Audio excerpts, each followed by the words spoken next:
Дистрикт Цивил прес студио интервју на Зоран Иванов со Жаклина Хаджизафирова.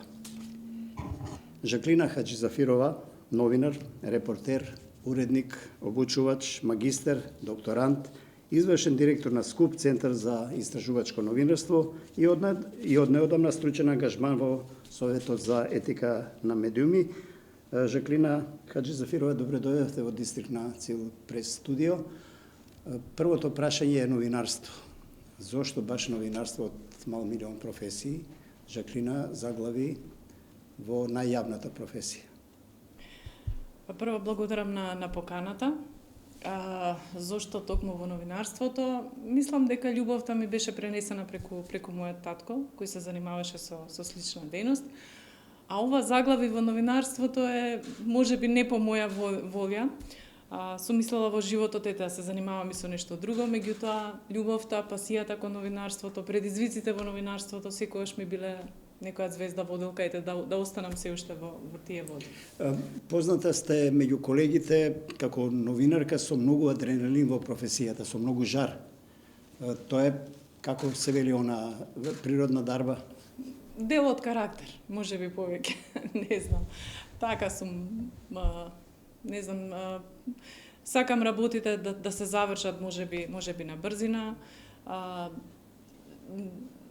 Ова е поврзано можеби со првото прашање. Например, секогаш сум гледала при изработка на сториите да се водам од тоа да бидат офатени сите можни страни, да се оди до крај.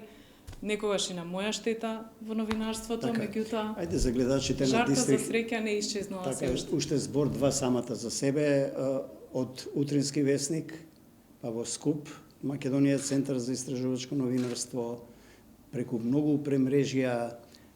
Како беше во Утрински, како беа новинарските почетоци, има ли некакви спомени, пријатни, има и непријатни веројатно, но на време, онака черчиловски, го напуштивте тој дел, па влеговте во други води, во тоа што денес се нарекува истражувачко новинарство, бевте меѓу пионерите, вие и вашиот тим на СКУП Македонија. Па, Утрински... Зошто тој премин, таа трансформација? Па вака, прво да се навратам на Утрински. Најтешко ми е кога зборувам за тие денови, некако со голема љубов, бидејќи Утрински не беше само медиум, Утрински ми беше дел од семејството, така да кажам. Таму се изградив како новинар. Зошто тој премин? Утрински останав 13 години. Преминот дојде некако природно, заради мојата љубов кон истражувачкото новинарство. Во тој период јас и колегата Джелал Незири работевме за данската мрежа за истражувачко новинарство. Поддржавме голем број колеги, знаат и колегите кои биле поддржани со истражувачки истории, и некако дојде како природен развој на настаните да продолжиме во таа сфера во невладиниот сектор, каде што ќе продолжиме да работиме со проекти, со поддршка на истражувачки истории, поддршка кон истражувачкото новинарство. Од еден друг агол, некако во тој период, во 2011 година, кога ја основавме организацијата, новинарството не беше тоа што беше кога почнувавме. Ако не било тоа што било, какво беше тогаш, какво е сега? Драстични се разликите? Па има големи разлики во смисла што онлайн медиумите веќе ги поклопија сите други медиуми. Тогаш сме се држале повеќе до оние традиционални стандарди во новинарството. Сега нели секој може да биде новинар. Доволен му е само еден мобилен телефон и добра волја да снима и да го пренесува тоа што го гледа. И дури неговата вест или информација стига побрзо отколку веста или информацијата на класичните редакции. Ние сме имале таа не знам, среќа или несреќа да работиме во услови, јас би рекла повеќе среќа, бидејќи сме се стекнале со знаење од врвни професионалци тогаш. Добро, а ова, кога рековте денес секој може да биде новинар поради технолошките алатки, предпоставам, може ли секој да биде новинар и во јавност да настапува? Ќе дојдеме до лажните вести, до лажните информации, до кампањите, пропагандите, што се и дел од вашата активност. Може ли секој да биде новинар? Поминавте низ редакции, работевте со многу новинари преку СКУП, Центарот за истражувачко новинарство. Што тип човек треба да биде за да биде новинар? Нема некоја уникатна формула. Условно кажано, секој може да биде новинар, тоа го кажав од аспект на тоа што сега повеќе се обрнува внимание и се потенцира на граѓанско новинарство, да кажеме, во смисла дека граѓанинот нели може да биде и новинар. Меѓутоа, задоволувањето на професионалните стандарди и норми во новинарството не може да ги задоволи секој. Нели, например, еден обичен граѓанин нели може да снима или да слика и да го објави тоа и да каже видете го крадецов или не знам да даде поинакви квалификации за некој кој што ќе го снима или ќе го слика. Меѓутоа, колку тоа ги задоволува етичките норми, професионалните норми во новинарството. Нели сепак треба кога се објавува една вест, една информација да е заснована на факти. Тоа значи престои живот пред класичните редакции, било интернет медиуми, било класичните телевизии, радија и така натаму. Тие ли се тие средини што треба да дадат филтерот на објективноста на вистината, без оглед на тоа што секој може да биде новинар, редакциите имаат некоја поголема одговорност, предпоставам, во делот на проверка на фактите. Така, но јас пред да кажеме дека редакциите исто така треба да ги негуваат тие професионални стандарди и норми во новинарството, јас би кажала дека секој треба да тргне од себе и да се запраша кога се враќа од некој настан или кога пишува нешто, дали е потребно да има некоја самоцензура, дали е потребно нели да биде ограничен од некои стеги или норми во пишувањето, нели сега има и различни форми на изразување, не мора тоа да биде да кажеме пишано, видео, радио новинарство. Некаква професионална коректност е нужна, нели? Некаква професионална коректност е нужна ако сметате дека треба да бидете новинар. Например, сум била во контакт со разни новинари кои имале различни професионални бекграунди. Факултетот точно е потребен за да се изградите како новинар, за да ги научите оние општи стандарди, теориски познавања. Меѓутоа, праксата е онаа која што ќе ви го даде занаетот, брат. Занаетот, да. Условно шетате, посетувате и други европски центри на разни семинари, работилници, така натаму. Какви се искуствата од, ако можам да се изразам, меѓународното новинарство и нашево? Правите ли разлика некоја? Колку сме назад или колку сме во чекор со современото светско новинарство? Вака сега таму, например, во светското или европското новинарство, да кажам, приоритетите се други. Ние сме повеќе заглавени во некои политички стеги, како да ги наречам, бидејќи се уште се осврнуваме на теми како политика, економија или она што не засега во секојдневниот живот. Во некои други земји приоритетите се поинакви. Например, во европското новинарство сега приоритетот се дава и тука кај нас, меѓутоа кај нив повеќе на животната средина, на заштитата на здравието, на тоа колку се задоволени човековите права на секој можен поглед. Додека ние гледате дека се занимаваме повеќе со некои други наместо со нас со политичките партии, нели во таа смисла. Да. Инаку алатките се тие, колегите ги знаат, поминуваат доста тренинзи, многу тренинзи, многу обуки. Во последниот период, во мое време, условно кажано, кога сум била помлада, не сме имале можност толку да бидеме дел од такви обуки, да бидеме дел од тоа светско новинарство, меѓутоа колегите сепак се во чекор со она што се случува. Го спомнате терминот граѓанско новинарство. Ајде збор два за тоа. Тоа некаде, ако јас добро сеќам, пред 30 години експанзираше некаде во западна, повеќе во северна Европа, се спушти наваму и некои балканските држави. Секој граѓанин може да биде новинар, поготово со овие технолошки алатки, но улогата на медиумите и на потребите на граѓаните за нивното дневно живење, каде сме ние тука? Пред малку спомнате дека премногу се занимаваме со некои крупни политички партиски теми, наместо со обичните, со нашиот сокак, што се вели. Какво е искуството на Жаклина?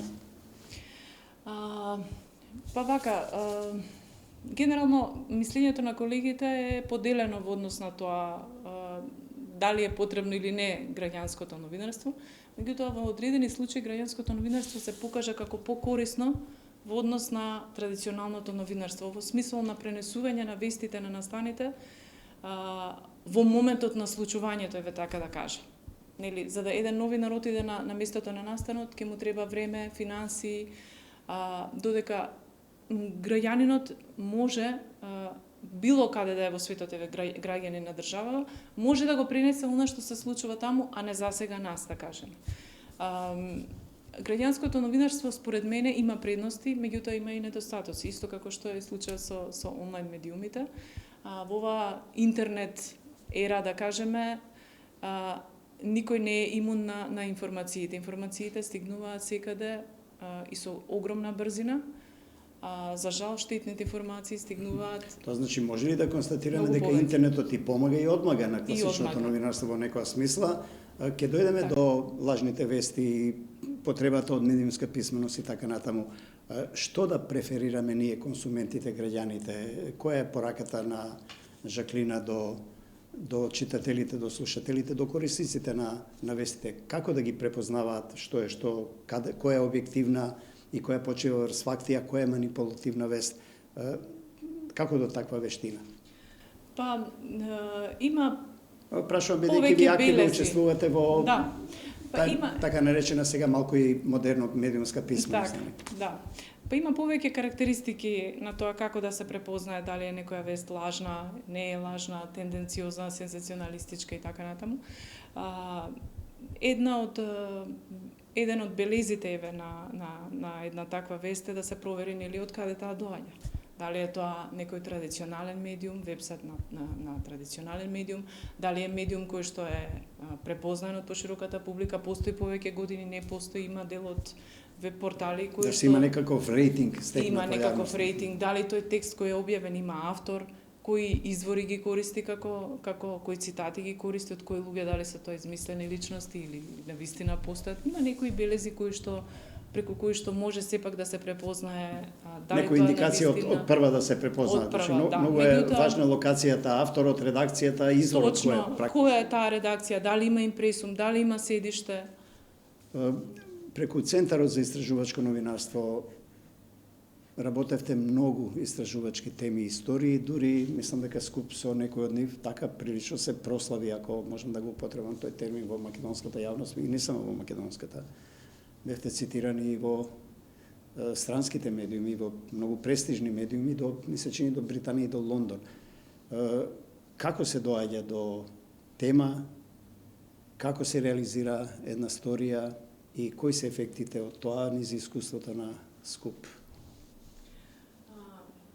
Па еве вака да кажам, тоа им го пренесувам како искуство на помладите колеги. Мислам дека темите се секаде околу нас. Не мора да бидете специјално инспирирани од некој настан за да напишете или да почнете да истражувате некоја тема. Нашите истражувања се темелат на документи, на барање на слободен пристап до информации од јавен карактер, врз основа на законската регулатива. Меѓутоа, темите ги договараме искрено, буквално, еве така да кажам, од нога, нешто што не инспирира, нешто што би можело да ја заскока од кај јавноста. Пред неколку години, например, го истражувавме имотот на партиите. Тоа доведе до серија на судски постапки кои што се уште траат. Значи, она што го истражуваме, мислиме дека е... Скуп утврди дека една македонска политичка партија е побогата од било која од западните сестрински нејзини партии и тоа се пренесе по странски. Имаше ли последици некакви, има ли притисоци кога се истражуваат такви теми и не само таа, и многу други? Па притисоците секогаш постоеле и ќе постојат, нели? Ниедна влада не сака да има медиуми кои што се критички настроени кон неа. Ова кога кажувам критички, тоа не значи дека ако некој се обсервира критички, дека има анимозитет кон некого, иако тоа така се подразбира во јавноста. Заканите, притисоците постоеле, некогаш биле софистицирани, некогаш биле директни, некогаш биле со телефонски јавувања, некогаш биле со финансиски контроли, некогаш биле поблаги, некогаш биле поостри, меѓутоа ние никогаш не сме се истакнувале во јавноста, можеби тоа е наша грешка, можеби затоа не сме толку видливи во јавноста, никогаш не сме истакнувале дека станувало збор за притисоци, едноставно сме го одмолчувале, тоа можеби и од наше незнаење. Едноставно сме решиле да го работиме тоа што знаеме да го работиме најдобро, како што знаеме да го работиме. Но тие што вршеле притисоци, предпоставам, немале никакви аргументи тоа да го покренат, да го институционализираат. Очигледно, вистината и аргументите на вашиот истражувачки тим биле посилни отколку нивните реакции.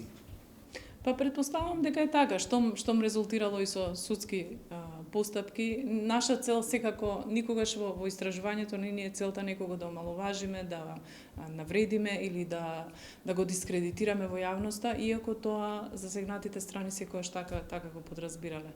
Меѓутоа не станувало збор за нешто такво. Например, се случувало да пишуваме за еден обичен, не знам, ревизорски извештај или за некои наоди во некоја институција, и да реагира директор кој што е од една политичка опција, мислејќи дека ние одработуваме за другата политичка опција, иако не било тоа случај. Таа е општа ментална состојба во државата, во Македонија, таа е поделеност партиска. Тоа е она што го зборував преска, дека во некоја друга држава тоа би се сватило како редовна работна задача на новинар, или не би имало такви реакции. Кој вака би издвоиле од тие проекти, од тие истории, како белег на скуп, како бренд? Па еве, истражувањето од поново време, истражувањето што го правевме за имотот на партиите, потоа истражувањето кое го правевме за трошоците за репрезентација и трошоците за патување тоа предизвика доста бура во јавноста, и скуп беше цитиран речиси во сите македонски медиуми. Иако еве се работеше на пример за тема која што е редовно обработувана од страна на новинарите, меѓутоа ние тоа го обработивме од аспект на споредба на документи, што како се трошело секоја година, па тоа знаете дека доведе потоа и до измени во законите, дека се намали процентот како им се пресметува на пратениците за патните трошоци. Иако пак ќе кажам, не ни беше целта во тој период, на пример, медиумите го искористија тоа, па издвоија една пратеничка и ја дискредитираа во јавноста. Не ни беше целта никого да напаѓаме, ниту да навредиме, ниту да омаловажиме. Целта ни беше да докажеме една системска грешка во услови кога социјалните случаи се добиваат, да кажеме, не знам, многу мала сума за социјална помош, а некој друг троши на патни трошоци колку да отиде на пат до месечината, како што би рекле на Твитер. Но имаше и некоја обвинителска постапка околу сметките за патарини и така натаму, како се вели, местенки за добивање некој финансиски бенефит. Од тој аспект се чувствувате непријатно ако некој поради вашата истражувачка сторија во јавноста е малку повеќе нападнат или? Па не непријатно. Наша најголема сатисфакција е тоа што тие работи за кои ние пишуваме доаѓаат на површина. Тие системски грешки доаѓаат на површина. Нели народот го чита, го гледа тоа колку пари се трошеле за нешто, нивни пари во јавноста, колку пари трошат државните институции. Но би сакала да истакнам и еден друг тип на истражувања кои што сме ги правиле, а со кои сме помогнале на некои социјални случаи на локално ниво, да им биде обезбедено сместување, значи правиме и друг тип на истражувања, не само такви, како би рекле... Како се вели она пограѓанско истражувачко новинарство? Пограѓанско истражувачко новинарство, кое мислам дека не достига многу во секојдневното новинарство и не достига едноставно. Драго ми е што има колеги што се занимаваат со истражувачко новинарство, но забележувам еден тренд кај медиумите на копи-пейст новинарство каде што на јавноста не се обезбедуваат есенцијалните одговори за важни теми. Може ли тоа последица да е цената скапо истражувачкото новинарство? Претпоставам да не се странските донации и за скуп, но и за другите центри кои негуваат истражувачко новинарство во Македонија и во мрежите надвор од Македонија, да не се странските донации, нашите власти не се заинтересирани некој да им копа по тоа каде се движат народните пари? Па мислам дека кај нас се уште нема таков интерес, освен со исклучок на локалните донатори, меѓутоа пак тие пренесуваат средства од странските донатори. Ние така сме основале организацијата, така функционираме веќе. Но ако сите се прокламираат дека Македонија има корупција, дека сите се залагаат против корупција, проблем ли е државата да направи некој буџет за вакви тимови истражувачки, тие самите да ги истражуваат со домашни пари, домашните девијации? Па знаете како, И еве јас сум во излегува дека контакт со... странците се позагрижени за нашето општество отколку нашите политички елити во таа смисла видите, прашувам. сите странци се заинтересирани нели да има подобро општество, еве да кажеме, кај нас од сите можни аспекти, меѓутоа сепак оставаат на домашните институции тие да го преземат товарот на финансирање на невладините организации. Среќа што имаме странски донатори и среќа што помагаат вакви проекти. Инаку ова е мој личен став, значи не е став на Советот за етика во медиумите на Македонија, каде што сум ангажирана во моментов. Ова е мој личен став дека во Македонија треба да се основа фонд за медиуми. Не се залагам за тоа да биде нели има стравови дека ако е финансирано од државата ќе биде контролира. Така. Да. Меѓутоа фонд за медиуми е потребен од аспект на тоа, не навлегувам, значи тоа е снавските здруженија може да го разгледаат како идеја, нели кој да го финансира, како, дали преку странски донации, дали на друг начин. Меѓутоа е неопходен за да може колегите новинари да го развиваат и да го практикуваат истражувачкото новинарство. За да ги стимулирате новинарите, нели треба и да ги финансирате за да истражуваат големи теми во општеството. Магистер Хаджи Зафирова патува кон докторат. Кои се тие предизвици во научната област да го пренесете новинарството е вака на повисок стадиум, или се лични пориви за надградба, или е потреба да се разменува искуството и од тој аспект со помлади генерации? Па, мислам дека е микс на сите овие прашања кои ми ги поставивте. Мислам дека еден логичен след во кариерата да може да се надоградувам повеќе. Еве јас би сакала, ако е можно, или да се запишам на докторски студии, би сакала од областта на државте вежби на факултетот за новинарство при УКИМ, може би на некои работилници во МИМ или во други овие центри за обука, нели, на новинарство. Кои се искуствата, има ли интерес кај младите? Знаете како е, веќе ви кажам една случка. Сега неодамна држев тренинг за медиумска писменост. Во просторијата имаше околу 20 млади луѓе кои беа заинтересирани. Не само јас, нели, имаше и други колеги тренери.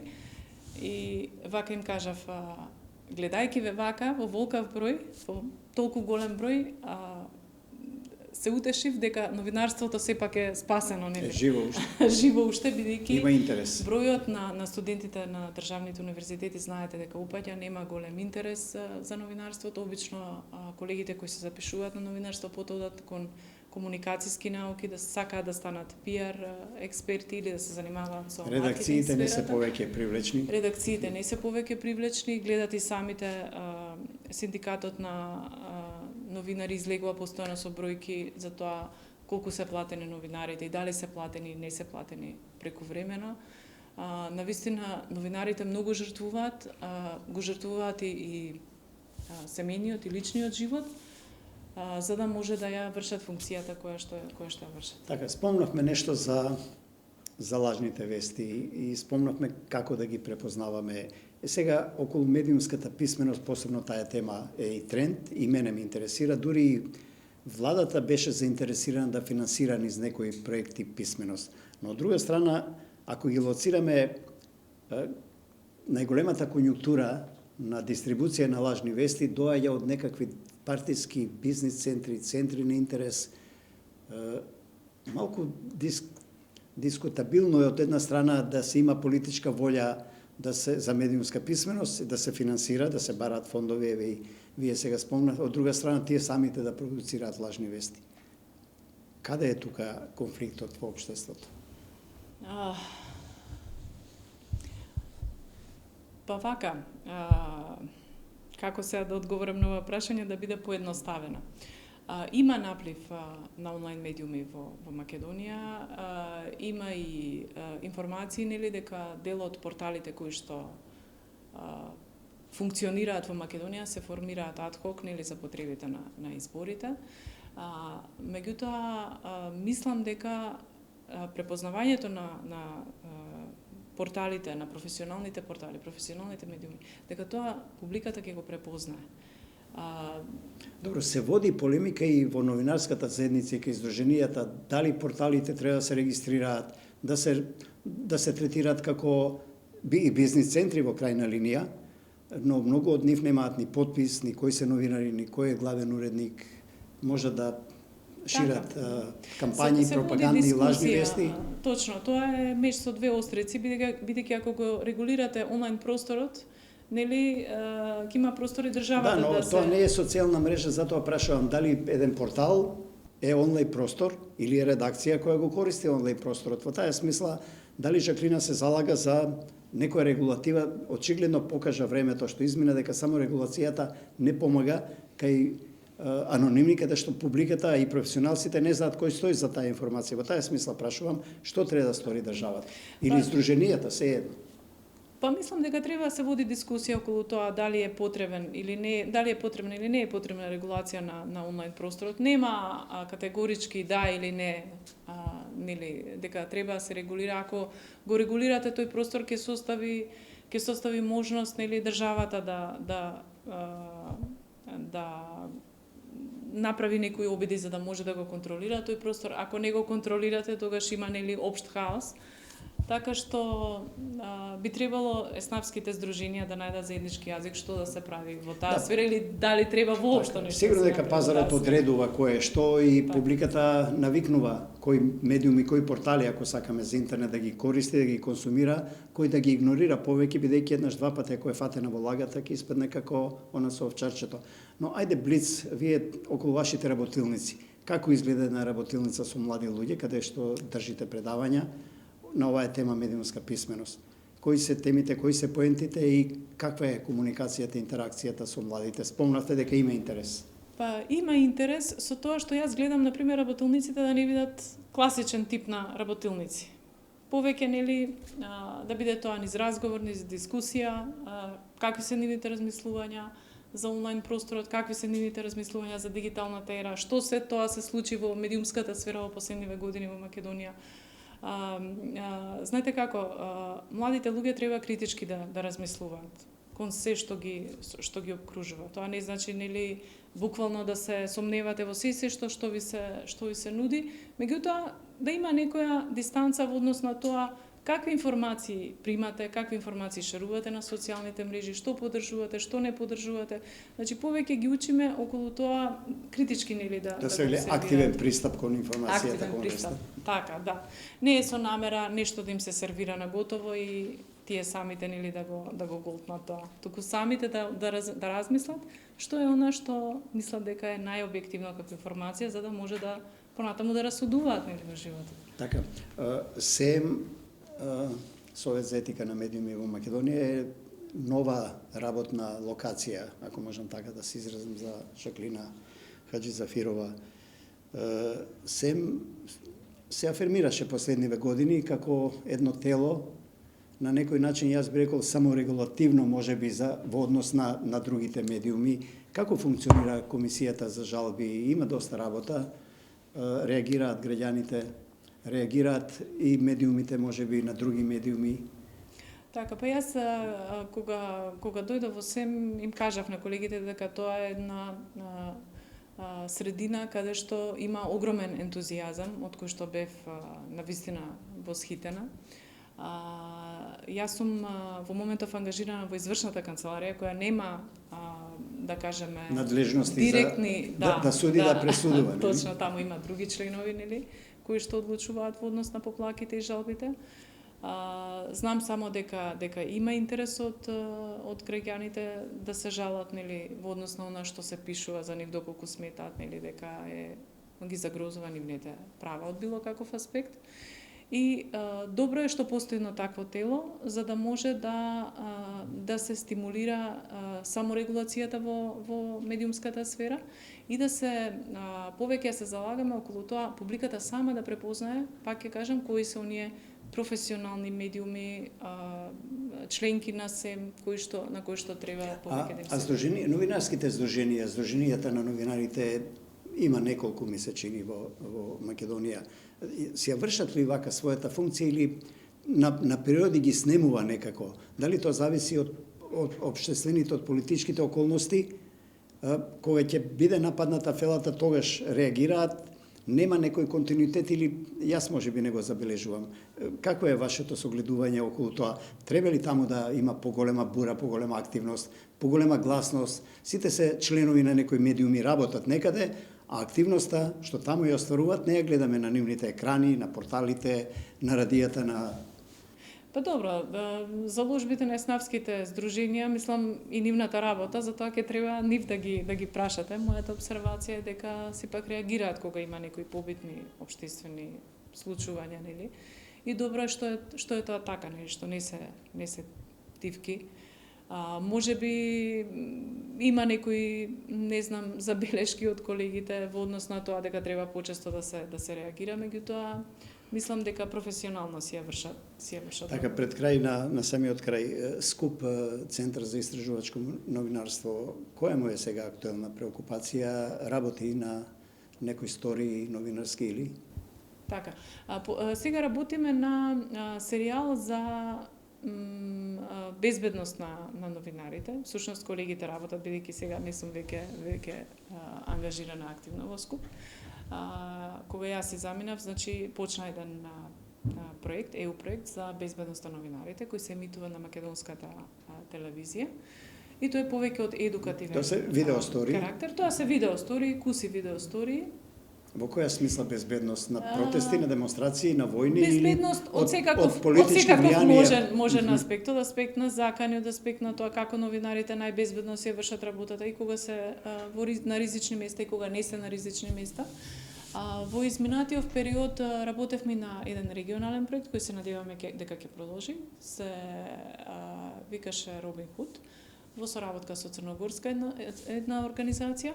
Инаку СКУП продолжува, мислам, драго ми е што продолжува ни сите овие 11 години. Робин Худ како порака нешто социјални драми? Социјални теми, да, се обработува заедно со невладини организации од повеќе други екс-ју републики. Драго ми е што колегите од СКУП продолжија во таа насока на поддршка на истражувачкото новинарство и во наредниот период повторно ќе продолжат со добро, основачот и извршната директорка повторно ќе има веројатно можност таму на широка врата да ги турка своите активности, бидејќи таму е вложено доста знаење, труд, емоции, енергија и така натаму. Успеавте СКУП да го афирмирате и надвор, реков, од границите но лично Жаклина, каде натаму со амбициите, со кариерата? Сте размислувале можеби за политика?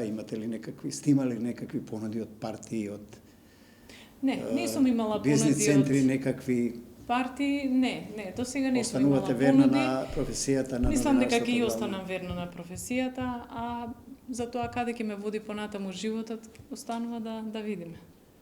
Дистрикт Цивил прес студио, Жаклина Хаџизафирова, ви благодарам. Благодарам, Иван.